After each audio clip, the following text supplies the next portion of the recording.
The OnePlus 9 is a step down flagship from 18 months ago, meaning that it wasn't quite OnePlus's flagship product at the time. People really do need to look up the meaning of that word, but it shared a lot of its features with that top tier product.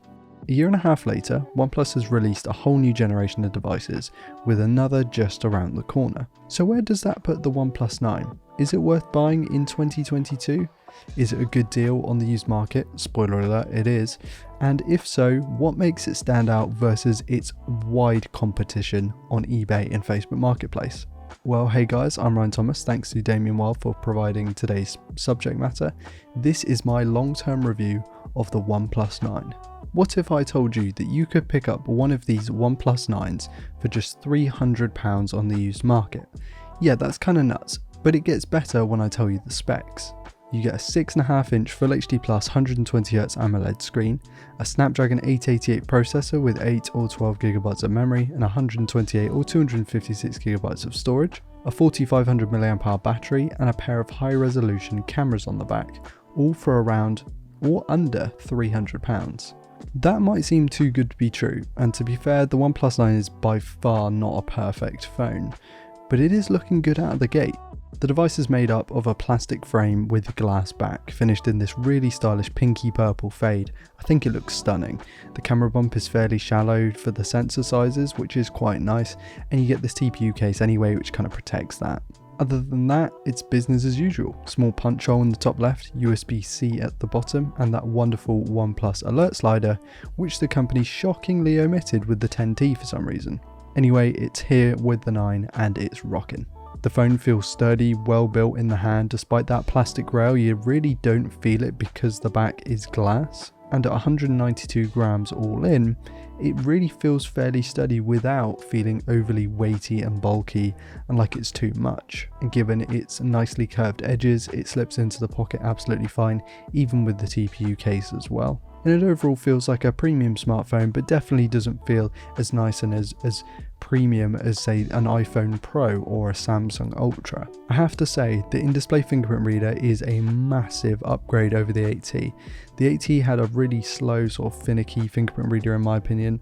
I reviewed it and I said it was alright, but since then I've been comparing it to the 9 and it just doesn't feel that fast. The 9 is way faster and way more accurate, so if you were sort of comparing the two, the 9 is leaps and bounds ahead in terms of its fingerprint scanner performance. It's not all perfect. The OnePlus 9 lacks an IP rating on the majority of its variants, which is a shame if you live in the UK due to our glorious weather. Then again, people have said that it works out in the rain and it will survive a quick splash or two. I wouldn't bet my house on it, mainly because I don't have a house, but you kind of get where I'm going with that. The 6.55-inch Full HD Plus 120Hz AMOLED display is a bit hit or miss. Sure, it's big, it's fluid, it's colourful, it's all of those things, but in my testing it really didn't get bright enough outdoors. Now this thing is rated at 1100 nits plus in its high brightness mode, which is where the sensors detect that you're in direct sunlight and bump up the brightness a little bit more. It wouldn't leave this in this mode all of the time purely because it could lead to burn-in, but for short bursts it's not so bad. Most smartphones have this, but the OnePlus 9 for some reason just didn't get uber bright, and you can probably see that in some of the B-roll. It's a concern that I have as someone who obviously sometimes goes outside and actually wants to use their phone at max brightness. Yeah, it just seemed a bit weird, that's all. However, in every other environment, the OnePlus 9 screen really did flourish. It's quick, like I said, great for gaming, great for consuming content. It's just a great overall screen. This is complemented by the powerful Snapdragon 888 chipset. The phone is absolutely rapid, as it should be I guess, because it's only a year and a half old, and it should be as fast for at least the next 2 to 3 years yet, thanks to OnePlus's lightweight software. Speaking of which, this is OnePlus's Oxygen OS 12 running atop of Android 12. It's a really nice setup, it's pretty clean, it's pretty lightweight, it's pretty fluid. I quite like it actually, though not quite as nice as the Samsung's One UI in my opinion. It does do well here. It minimizes clutter, focuses on speed, and does give you some nice improvements over base Android basically. Like it's always on display, which I'm actually quite a big fan of. It's very clean, always on display here. However, there is one issue in the software which I mentioned back when the OnePlus 8T came out, and is now an issue with the OnePlus 9 as well, and that is this brightness slider. See, They kind of introduced this sort of weird thing where when you adjust the slider, it tries to create a smoother transition as possible, introducing lag, delay, making it harder to set the brightness, and they didn't go back on that. So it's still annoying, like really annoying. Not a deal breaker, mind you, but just really annoying. So worth a heads up. Battery life need not be a worry to you coming into one of these. Of course, on the used market, there are going to be different levels of wear on each phone's battery, but even with a used original cell inside, expect all day battery life. If you're a power user, expect to have to top this thing up for about 10 minutes at lunchtime. Even so, I mean, the charging is so fast, 65-watt charging, 10 minutes is going to get you almost 50% of battery anyway. And of course the slower wireless charging is available, though I recommend against wireless charging purely because the heat damaging the battery. That's a whole other topic. 15-watt wireless charging is offered though. So what about the cameras? That Hasselblad branding must mean something, right? Well, yes and no. There are 4 total cameras on this phone. 3 of them are useful and the 4th is that monochrome sensor. Yeah, let's not talk about that. The other 3 are the 48 megapixel main with a 50 megapixel ultra wide supplemented by a 16 megapixel selfie camera.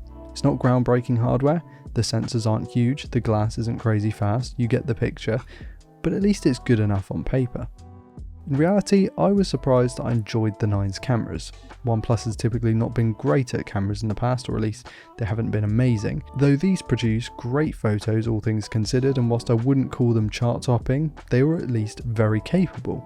I would not rule out buying one of these because of the bad cameras, which is quite the praise because I'm typically quite snobby about these things, but there's plenty of dynamic range, detail, maybe a bit too much saturation, but that seems to be OnePlus's profile at the moment. What I do enjoy is the tasteful contrast. The current trend is to have like heaps of HDR filtering, and it really leaves the scene feeling a bit dead with overly lifted shadows. Not here, and that's a good thing. The only area in which I'm pretty concerned is the night mode. For some reason, on the latest software, the 9 doesn't seem to capture all that much light. Like it won't hold the shutter open for long enough to get super dark photos, where competitors tend to give you sort of 3 to 5 second exposures. So if you like a lot of dark nighttime photography, maybe skip the OnePlus 9. But for the rest of you, I think the OnePlus 9 is a fantastic offer on the used market. I've seen these go for around £250 to £275 if you're able to, put up with maybe a scratch here or there. Or maybe one doesn't include the charger and you just use a different charger. You can save money on these things, and they just perform so well and meet in so many areas as well. OnePlus always used to be sort of performance focused with software, but these days, you're getting fantastic software, fantastic performance, really good cameras in my opinion, solid battery life, a great screen. It's a very well-rounded smartphone for the money, and I think that if you're in the market for something like this and you're on the fence about the OnePlus 9, that might be my new go-to recommendation. It's not going to blow you away in terms of its design. It's quite basic, but it's functional. And of course, you're not going to get a lot of the things that you expect from sort of ultra smartphone flagships. But even so, you're getting a solid smartphone that is at least going to last you the next 2 to 3 years. It's going to tide you over till your next upgrade and doesn't cost a bomb. It's fantastic. And with that, I'm going to leave today's video, guys. Please do check out Damien Wild, great YouTuber. He sent out the OnePlus 9 for me to review. Really do appreciate that. Links are in the description, as always, with all my social medias as well. Thank you all so much for watching. Please do like, comment and subscribe if you're new around here to never miss a video like this one. And I'll check you. Can you tell that it's 12 minutes past 4 in the morning? I will see you all in the next video. Peace.